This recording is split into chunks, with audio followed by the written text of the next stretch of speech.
ఈ రోజు పుట్టినరోజు జరుపుకున్నటువంటి ఎల్ హర్షితకు విఎస్ఆర్ సేవా సంస్థ నుంచి పుట్టినరోజు శుభాకాంక్షలు తెలుపుతున్నాం.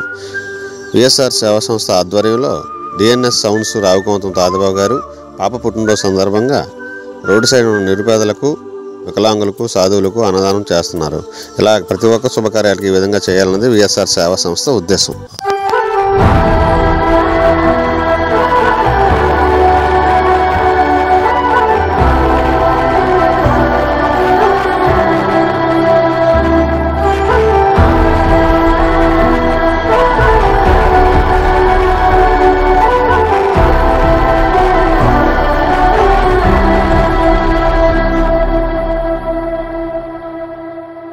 ఎదగరా ఎదగరా దినకరా, జగతికే జ్యోతిగా నిలవరా.